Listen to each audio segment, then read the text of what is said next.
हे मेरे पुत्र, मेरे वचन ध्यान धर के सुन और अपना कान मेरी बातों पर लगा। उनको अपने आँखों की ओट ना होने दे, वरन अपने मन में धारण कर, क्योंकि जिनको वे प्राप्त होती है वे उनके जीवित रहने का और उनके सारे शरीर के चंगे रहने का कारण होती है। सबसे अधिक अपने मन की रक्षा कर, क्योंकि जीवन का मूल स्रोत वही है।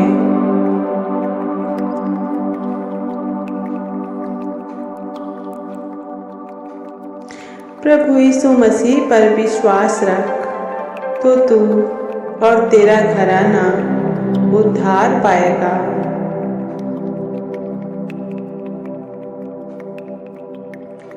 और ये आज्ञाएं जो मैं आज तुझको सुनाता हूँ वे तेरे मन में बनी रहे और तू इन्हें अपने बाल बच्चों को समझाकर सिखाया करना और घर में बैठे मार्ग पर चलते लेटते उठते इनकी चर्चा किया करना और इन्हें अपने हाथ पर चिन्ह के रूप में बांधना और ये तेरे आँखों के बीच टीके का काम दे, ताकि इन्हें अपने अपने घर के चौखट के बाजुओं में और अपने फाटकों पर लिखना।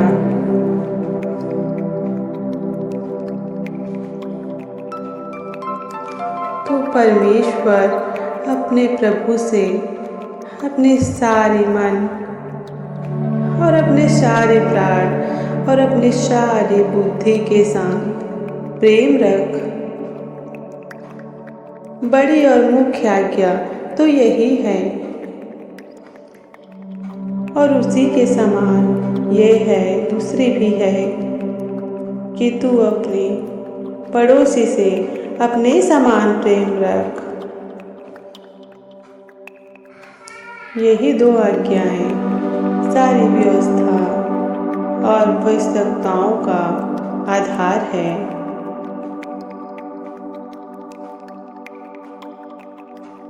हे सब परिश्रम करने वालों और बोझ से दबे हुए लोगों, मेरे पास आओ, मैं तुम्हें विश्राम दूंगा।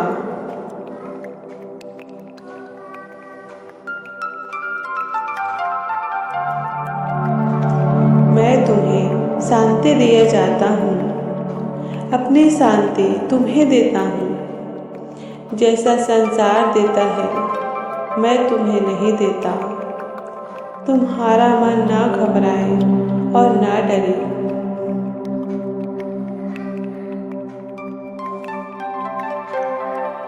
और मसीह की शांति, जिसके लिए तुम एक दिए होकर बुलाए भी गए हो, तुम्हारे हृदय में राज्य करे और तुम धन्यवादित बने रहो।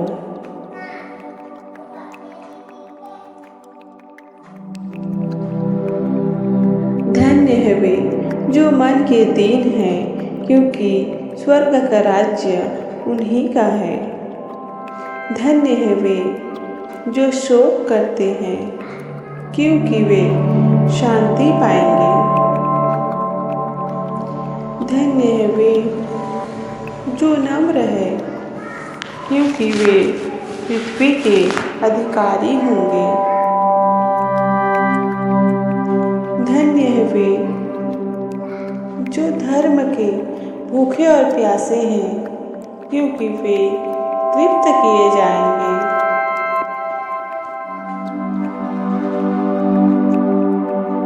धन्य है वे जो दयावान हैं, क्योंकि उन पर दया की जाएगी। धन्य है वे जिनके मन शुद्ध हैं, क्योंकि वे परमेश्वर को देखेंगे। धन्य है वे जो मेल कराने वाले हैं, क्योंकि वे परमेश्वर की पुत्र कहलाएंगे। धन्य है वे जो धर्म के कारण सताए जाते हैं, क्योंकि वे स्वर्ग का राज्य उन्हीं का है। धन्य हो तुम जब मनुष्य मेरे कारण तुम्हारी निंदा करे और सताए और झूठ बोल कर तुम्हारे विरोध में सब प्रकार की बुरी बातें कहे। तब आनंदित होना और मगन होना, क्योंकि तुम्हारे लिए स्वर्ग में एक बड़ा फल है।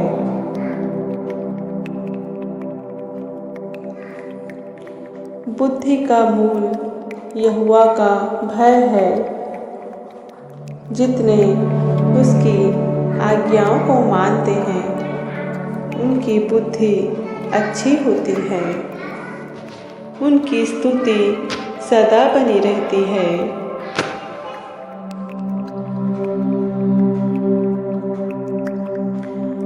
तू अपने पिता और अपनी माता का आदर करना, जिससे जो देश तेरा परमेश्वर यहोवा तुझे देता है, उसमें तू बहुत दिन तक रहने पाए।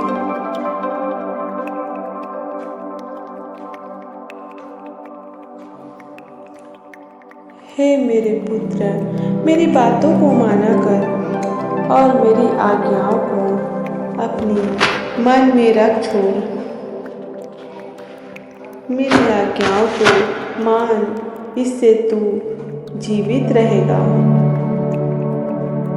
और मेरी शिक्षा को अपनी आँख की पुतली जान।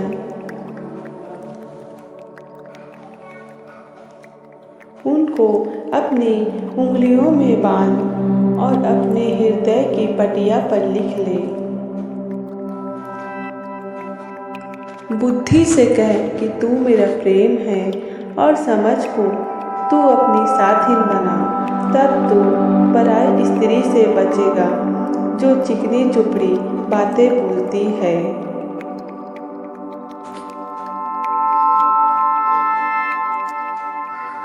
हे मेरे पुत्र, तू सुनकर बुद्धिमान हो और अपना मन सुमार्ग में सीधा चला। दाख मधु के पीने वालों में ना होना, न मांस के अधिक खाने वालों की संगति करना, क्योंकि पियक्कड़ और पेटू अपना भाग खोते हैं और पीनक वाले को चित्रे पहनने पड़ते हैं।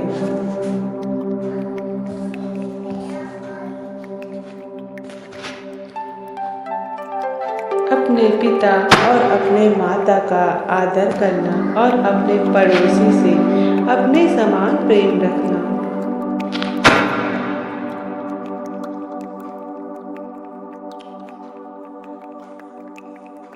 बूढ़ों की शोभा उनके नाती पोते हैं, और बाल बच्चों की शोभा उनके माता पिता हैं।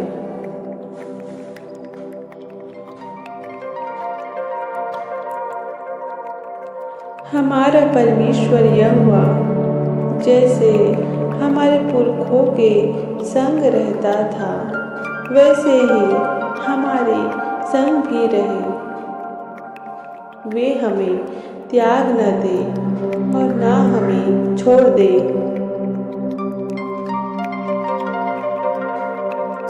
क्योंकि जो उनको छूता वे मेरी आँख की पुतली को छूता है।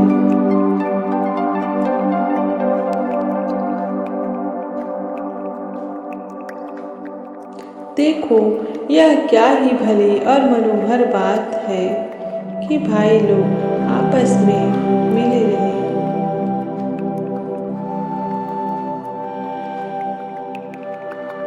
अब प्रभु जो शांति का श्रोता है, आप ही तुम्हें सदा और हर प्रकार से शांति दे।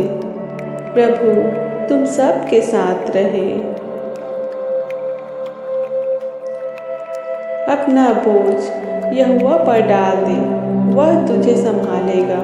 वह धर्मी को कभी टलने ना देगा।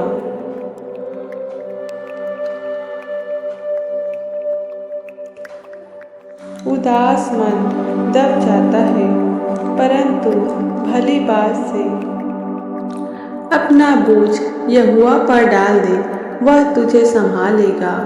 धर्मी को कभी वह टलने नहीं देगा।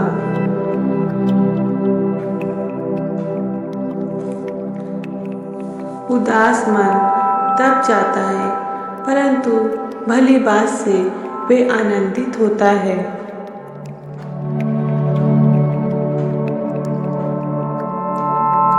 इसलिए परमेश्वर के बलवंत हाथ के नीचे दीनता से रहो, जिससे वे तुम्हें उचित समय पर बढ़ाए।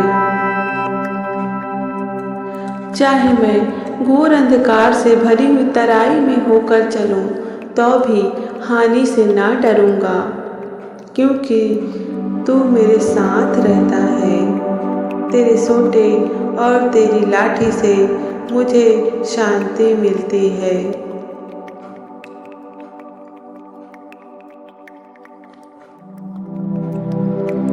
तुम्हारा स्वभाव लोभ रहित हो, और जो तुम्हारे पास है उसी पर संतोष किया करो, क्योंकि उसने आप ही कहा है, मैं तुझे कभी न छोड़ूंगा और न कभी तुझे त्यागूंगा।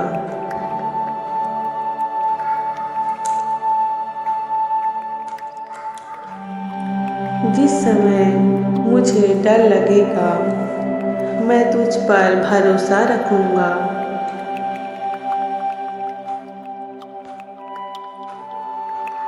इसलिए मैं तुमसे कहता हूँ कि अपने प्राण के लिए यह चिंता ना करना कि हम क्या खाएंगे और क्या पिएंगे, और ना अपने शरीर के लिए कि क्या पहनेंगे।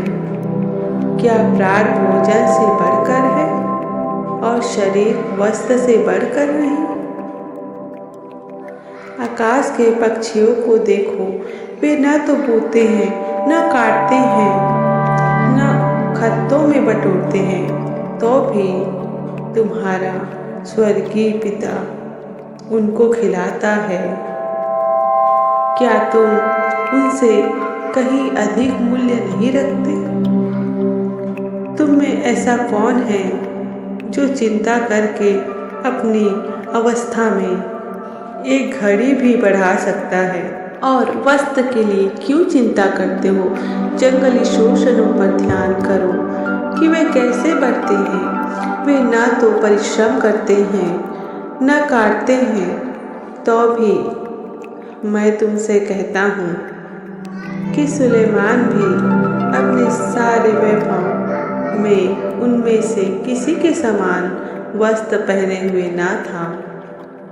इसलिए कि जब परमेश्वर मैदान के घास को, जो आज है और कल भान में झोंकी जाएगी, ऐसा वस्त्र पहनाता है, तो हे अल्पविश्वासियों, तुमको वो क्यों कर न पहनाएगा?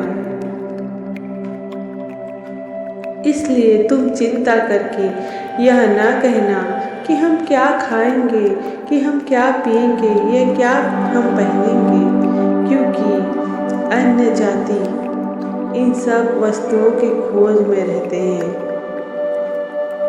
और तुम्हारा स्वर्गीय पिता जानता है कि तुम्हें ये सब वस्तुएं चाहिए। इसलिए पहले तुम परमेश्वर के राज्य और उसके धर्म की खोज करो, तो ये सब वस्तुएं भी तुम्हें मिल जाएंगी। तो कल की चिंता मत करो कि कल का दिन अपनी चिंता आप ही कर लेगा। आज के लिए आज ही का दुख बहुत है।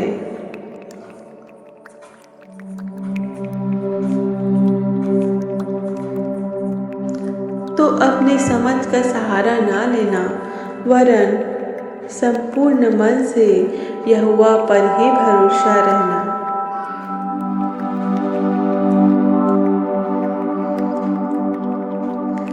क्योंकि मैं निश्चय जानती हूँ कि न मृत्यु, न जीवन, न स्वर्गदूत, न प्रधानताएं, न वर्तमान, न भविष्य, न सामर्थ, न ऊंचाई, न गहराई और न कोई और सृष्टि हमें परमेश्वर के प्रेम से जो हमारे प्रभु यीशु मसीह में है अलग कर सकेगी।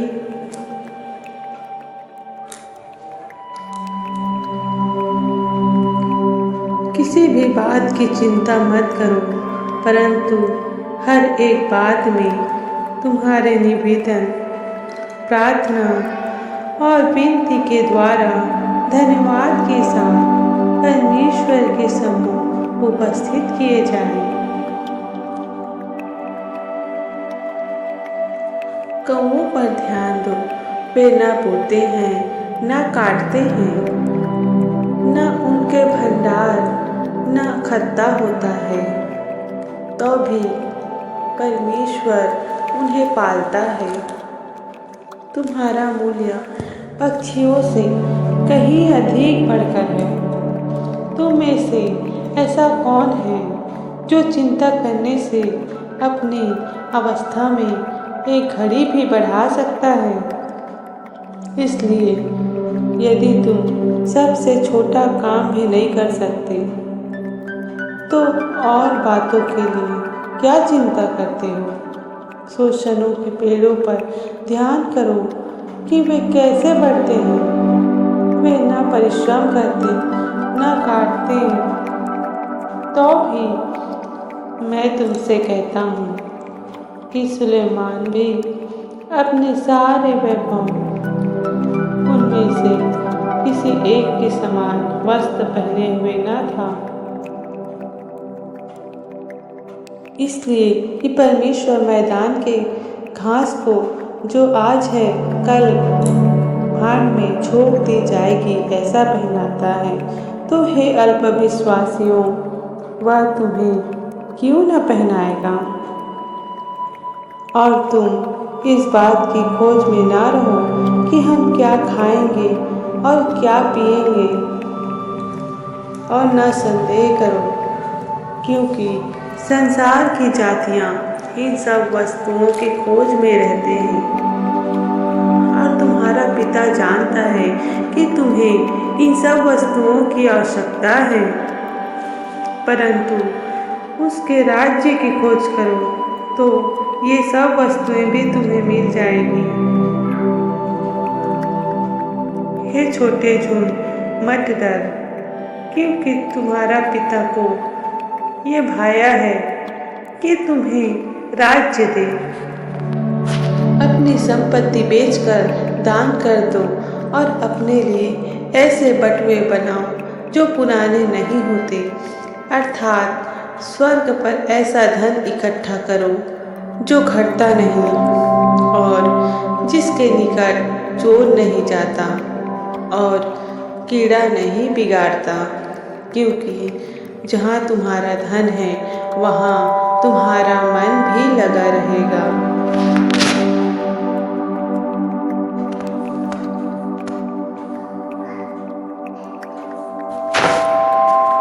यह अत्यंत आवश्यक है कि तुम अपने विषय में सोचते रहो और अपने मन की बड़ी चौकसी करो। कहीं ऐसा न हो कि जो बातें तुमने अपनी आँखों से देखी हैं उनको भूल जाओ और वे जीवन भर के लिए तुम्हारे मन से जाती रहें, किंतु तुम उन्हें अपने बेटों पोतों को सिखाना, विशेष करके उस दिन की बातें जिसमें तुम हेरोद के पास अपने परमेश्वर यहोवा के सामने खड़े थे जब यहोवा ने मुझसे कहा था, उन लोगों को मेरे पास इकट्ठा कर कि मैं उन्हें अपने वचन सुनाऊं, जिससे वे सीखें, ताकि जितने दिन वे पृथ्वी पर जीवित रहें उतने दिन मेरा भय मानते रहें और अपने बाल बच्चों को भी यही सिखाए